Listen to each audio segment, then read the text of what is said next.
If your web hosting account doesn't come with Fantastico or any other type of script to install WordPress automatically, you can still have it on your site by installing it manually, and I'm going to talk you through how to do it in this video. There are a couple of things that you must do first before you go to the WordPress site and download the software and then set up the settings and upload it to your website. Basically, you have to create a MySQL database for your blog, and you must create a user for that MySQL database. But it is actually quite a simple thing to do. If your web hosting package comes with cPanel, it's quite simple to do. Simply log into your control panel and scroll down to the bit that says Databases. Then click here where it says MySQL Database Wizard. Opens up this window, and then you need to give a new name to the database. The first part of the database will be set by your hosting company. So there'll be their name or your domain name and then a dash, and then you can enter your database. Let's call this Sam's blog and click on Next Step. Then you need to create a username, and once again the username's prefix is going to be set by your hosting company. So let's call this Sam001. And then the password, you can enter your own password, or you can click here on Password Generator and it'll generate a password for you. You need to make a note of this because you'll need it later on when we set up the WordPress installation file. So let's just copy that onto the clipboard. I'm going to say I've copied the password to a safe place. Click on Use Password, and there we go. Now I just need to copy all this information into a notepad file so that I can make a note of it and use it later on. So let's just do that. Let's open up Notepad. That's Sam001. Okay, now to save that. And then when that's done, simply click here on Create User to create the account. If your web hosting package comes with the Extend control panel, then the process is a bit simpler. What you do is come down to where it says Web Tools, click here on MySQL Databases,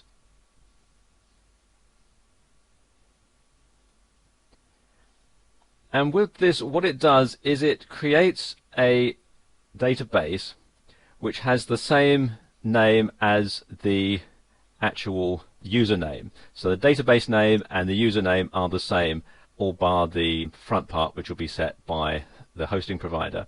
So if I create a username that says Sam001 and enter a password, you have to enter your own one here, and then click on Create. There we go, that database is created, and you can see I've just scrolled down a bit and it's giving it the prefix web156 username, password, and this will be the same for both. As I said, the username and password and database name rather will be exactly the same, so I would need to copy and paste that into the WordPress configuration file. If your hosting account comes with the Plesk Parallels panel, then the setup procedure is similar to that if you've got cPanel. You click here on Databases and then click Add New Database. Opens up this window. You type in the database name, again let's call this Sam's blog, and then click on OK. And there we go, the database has been created. Now I need to add a new database user, so click here on Add New Database User, and we add the username, so let's call that Sam001 again, and then you can put in the new password. You have to write it yourself here,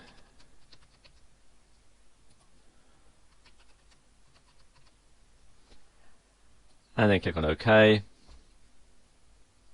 and there you are. Now that's all set up.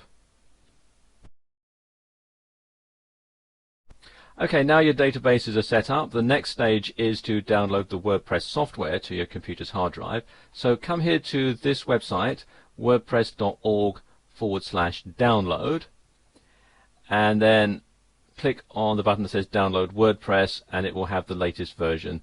At the time that I'm recording this video, it's version 3.2.1, although it may be a later one by the time you come to watch it. So just simply click to download it to your hard drive. It's quite a large file. As you can see there, it's 3 megabytes, so it can take a while to download if you're on a slow connection. Just click there.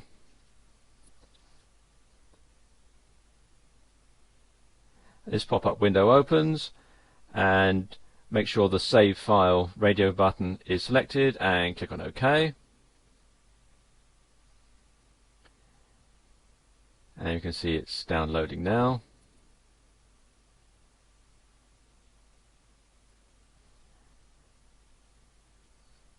And there we are, that's finished. So all I need to do now is unzip it onto my computer's hard drive. And when it's unzipped, it'll look like this. It'll yield a directory called WordPress with these subdirectories and all these PHP files. Okay, first thing you have to do to set this up is to rename this file here. It says wp-config-sample.php, and you want to rename that just wp-config.php. You want to drop the sample bit. And then you want to open it using a program like Notepad or something like that. So just double click on that. I've got it associated to open up with Notepad. And you can see this is the PHP code for the file, the installation file. And you need to make a couple of changes. Most of the stuff here below here would not need to be changed, but you do need to change these settings here, the database name, username, password, and so on. Mostly your database host will be localhost, so you can leave that unless your server uses a different type of host name, and all the rest of the stuff you can leave. And this is why you need to save the information as you set up the databases. So let's just copy and paste those in. We can have the database name there. Do right click and copy, and then I can just simply paste it in there. Keep it in between the quotes there. So that's one. Okay, next thing to do is to put in these authentication keys and so on. Now there is a quick way of doing this, and this is to generate your own phrases at this link here. So if I just copy and then right click, copy that, and now I just need to, I don't close that one now. I need to open up Firefox, and then I can simply paste this in to the address bar, and there we go. It's generated all this information for me. So I just highlight that and copy it, and then I can come back here and just simply paste this in as a block in here like that, and there we go. That's all done. You don't need to change anything else at all.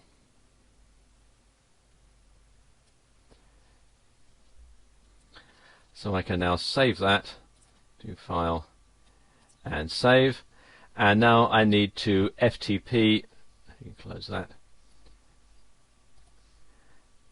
and now I need to FTP all this content here up to my web server. You can use the file manager in your control panel to do this, but it can be a bit tricky, as you'll have to create all the folders separately and then upload everything into each separate folder. So it's much easier if you use an FTP software package. The one that I like to use is FileZilla, which you can download for free from this website here, filezilla-project.org, and it just makes the whole process that much simpler. And this is what FileZilla looks like when it's up and running.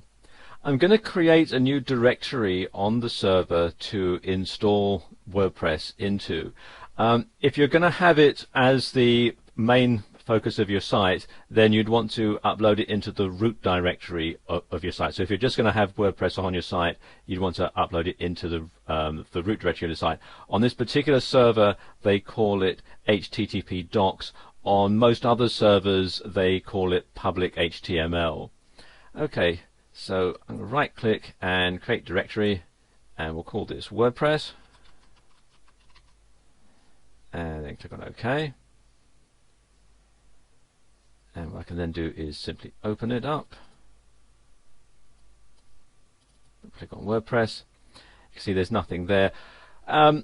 FileZilla is actually a very easy type of FTP software to use. Once you've logged in, you'll find your remote site over here on the right and the local site here on the left. And what you do is go to the directory on your hard drive where you want to upload the information, and you can then simply highlight all of it,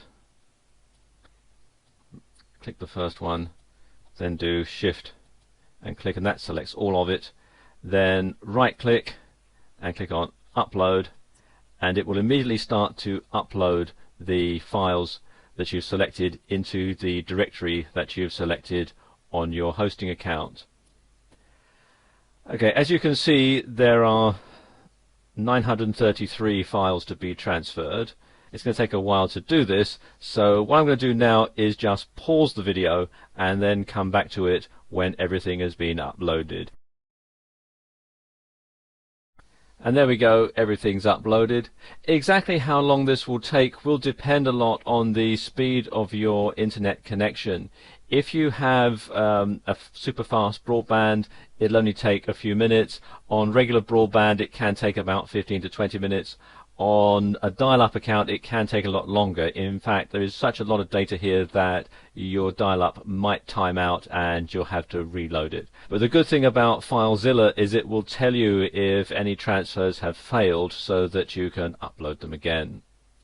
Okay, that's all done. So what I need to do now is log off the server and log on to the setup for WordPress. Okay, you need to come here to this page, the installation page, which will be your URL. In this particular case, it's anothercompany.co.uk.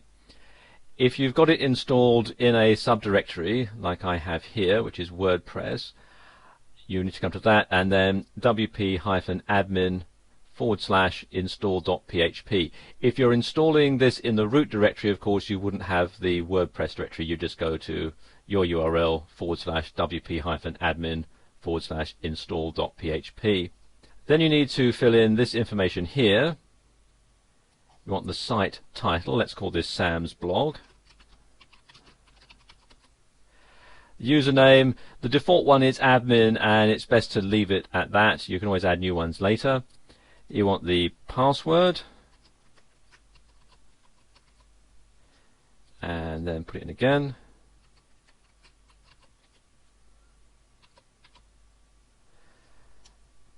Your email address,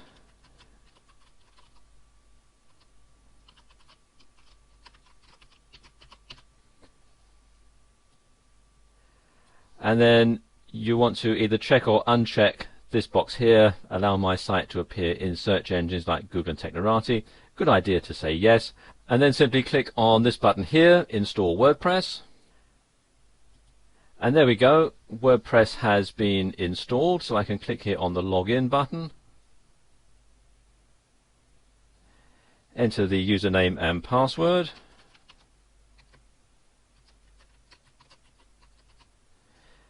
and click on login, and there we are, it's all set up. And if I log out again and just go to the main site here, there we go, there's the blog all installed. So there you go, that's how you can install WordPress manually if you don't have the luxury of an auto install script. So it's not all that difficult really.